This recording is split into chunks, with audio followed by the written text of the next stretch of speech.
중세에도 여성이 가진 미의 기준은 아름다운 눈이었다. 당시 여성들은 신비로운 가지 꽃의 즙을 이용해 서클렌즈처럼 눈동자를 크게 보이도록 했다. 이 가지 꽃의 이름은 벨라돈나, 아름다운 여인이란 뜻이다. 꽃의 주요 성분인 트로판 알카로이드는 체내에 유입되면 환각, 경련, 정신질환을 유발시키는 독이기도 하다.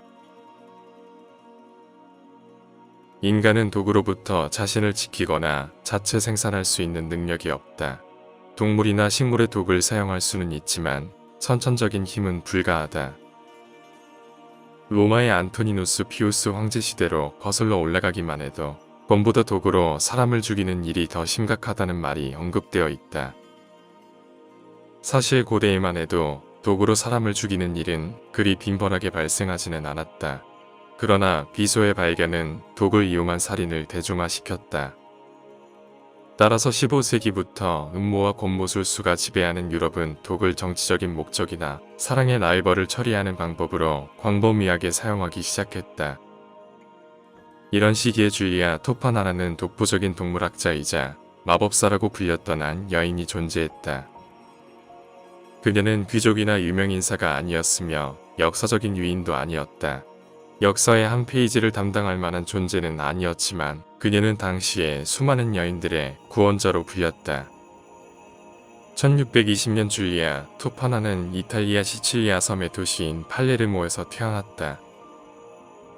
그녀의 탄생 배경은 거의 알려진 바가 없지만 1633년 남편을 죽인 혐의로 세상을 떠들썩하게 했던 토파니아 다다모의 딸이나 손녀라는 설이 지배적이다. 여인들의 구원자이자 비극적인 운명에 의해 처형되는 줄리아 토파나는 아름다운 여인으로 묘사되는 경우가 많다. 독을 만들고 제조한다는 특수성 때문인지 그녀는 미스터리하고 신비로운 존재로 그려진다. 온라인상에 그녀의 초상화가 돌아다니기는 하지만 대부분 상상에 의해 그려진 창작물이지 진짜 그녀의 모습은 아니다.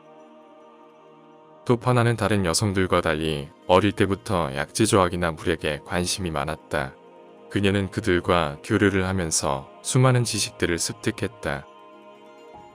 물론 이러한 지식만으로 그녀가 현대에 와서도 구현할 수 없다는 독을 만들 수 있었던 것은 아니다. 그녀의 의가 대대로 가문의 레시피가 전해져 내려왔고 그녀에 대해 와서 더욱더 진화했다는 설이 맞는다고 본다.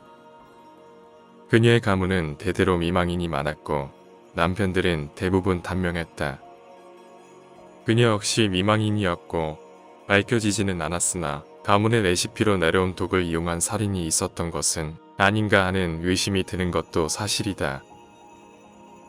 실례로 체자레 보르자의 여동생인 루크레치아 보르자는 세 번째 남편을 만나기까지 정치적 구도가 바뀔 때마다 독을 이용해 남편들을 죽였다는 설도 있다.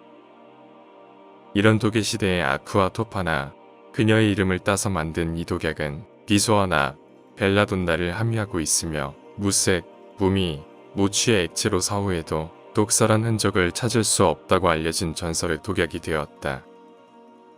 아크와 토파나의 주요 성분은 알려져 있으나 지금까지 그 황금 비율은 재현이 불가능해 만들 수조차 없는 독약이다. 당시 아크와 토파나는 화장품으로 위장되어 판매되었다.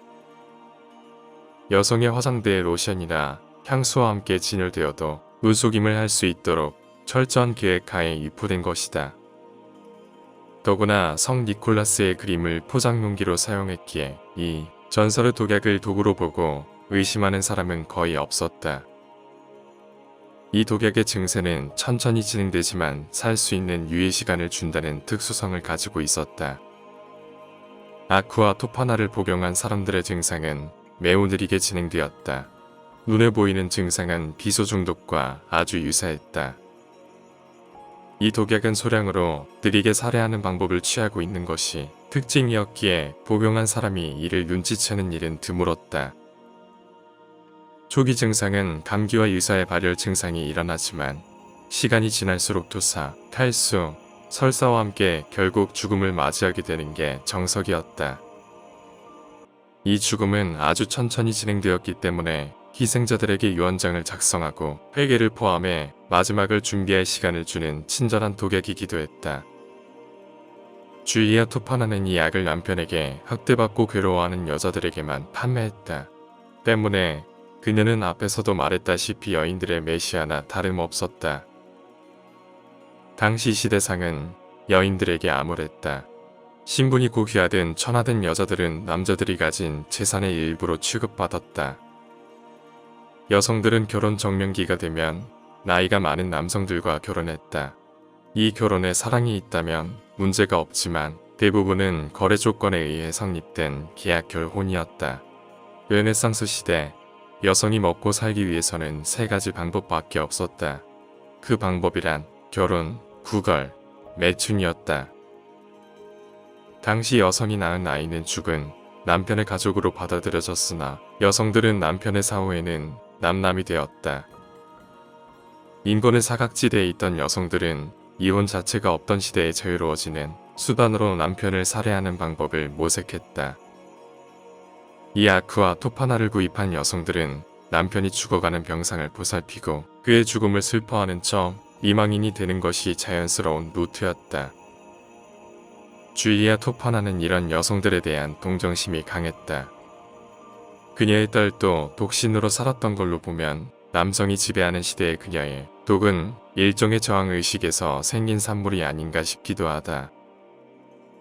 그녀는 이 약을 판매하는 구매자들을 엄격하게 선별했기 때문에 50년간 단국은 그녀가 이 약으로 얼마나 많은 사람들을 살해했는지 알지 못했다. 현대에서는 거의 불가능한 수법이라고 할 수 있지만 판매자와 구매자가 침묵과 비밀로 쌍방의 가해자가 되는 수법은 그녀를 오랫동안 이 독약을 판매할 수 있는 기반을 만들었다. 그녀의 사업은 언더그라운드에서 날이 갈수록 그 위세를 떨쳤다. 주일리아 토파나의 아쿠아 토파나는 점점 확장했고 지하 세계에서도 유명해졌다. 그러나 1650년 한 여성에 의해 주일리아 토파나의 아쿠아 토파나는 금기를 깨고 전국에 알려지며 지명 수배가 내려졌다. 사건의 경위는 이렇다. 남편의 학대로 힘들어하던 한 여인이 살인 계획을 세우고 이 독약을 구매했다. 드디어 그의 학대로부터 벗어날 수 있는 기회가 왔다고 생각했다. 그녀는 떨리는 손으로 남편의 수프에 이 독약을 탔다. 저녁 식사 시간은 다른 때처럼 조용하고 적막했다. 남편은 아직 욕설 소리가 들렸지만 그의 입버릇이나 다름이 없으니 익숙하다고 생각했다. 다만 다른 날과 다르게 그녀의 심장이 요동치고 있었다. 남편 앞에 놓인 수프를 보며 그녀는 오만 가지 생각에 빠져들었다. 그는 이제 죽을 것이다. 나는 자유로워질 것이다. 하지만 그 자유에는 알 수 없는 죄책감과 후회가 밀려왔다. 남편이 아무렇지 않게 수저를 떼는 순간 여인은 새파랗게 질린 표정으로 비명을 지르며 그 수저를 내리쳤다. 그렇게 죽이고 싶던 남자의 얼굴이 죽은 시체처럼 보였기 때문이다. 그녀는 아차하고 떨리는 손으로 그녀의 입을 틀어막았다. 다 틀렸다. 이제 그가 나를 죽일 것이다. 그녀의 남편은 평소의 행동과 다른 아내를 놀란 눈으로 의심스럽게 바라보았다. 그는 아내를 때리고 추궁을 반복하며 자백을 받아냈다. 주일리아 토파나는 이 자백으로 전국의 악명 높은 범죄자로 알려졌다. 당국은 즉시 수사를 시작했고 주일리아 토파나를 체포하기 위해 나섰다. 그러나 그녀는 가장 가까운 교회로 달려가 목숨을 구제받을 수 있었다. 그녀의 죽음에는 두 가지 버전이 있다. 하나는 그녀는 이미 은퇴하여 시골에 내려갔고 체포되어 즉시 처형된 것은 그녀의 딸과 그녀를 돕던 관련자들이라는 것이다. 다른 버전은 위에서 언급했듯이 줄리아 토파나가 교회로 도망쳐 목숨을 보존할 수 있었다는 버전이지만 진짜 진실은 알려진 바가 없다. 다만 교회로 도망친 버전에서 줄리아 토파나의 행적이 여기서 끝이 아니라는 것이다. 교회에서 겨우 안정을 찾은 그녀가 지역의 급수에 독약을 탔다는 소문이 로마 전역에 퍼지기 시작한다. 이 소문으로 교회는 습격당했고 그녀는 교회에서도 추방되어 결국 당국에 남겨졌다. 이 대단한 여인은 1633년에서 1651년 18년간 엄청난 고문을 받았지만 침묵했다. 그러나 이 인내심이 강한 여인에게도 한계가 왔다. 그녀는 결국 기나긴 고문을 견디지 못하고 600명이 넘는 사람을 죽였다는 자백을 했다. 가해자들은 대부분 처형되었으며 귀족의 영향들은 소리 소문 없이 사라졌다. 1659년 7월 그녀는 딸과 그녀를 돕던 관련자들은 캄포데 피오리 광장에서 처형당했다. 줄리아 토파나는 전설처럼 내려오는 이야기라 주후 볼프강 모차르트조차도 자신이 아쿠아 토파나에 의해 중독되었다고 주장했으나 역사학자들은 그럴 가능성은 제로에 가깝다고 했다.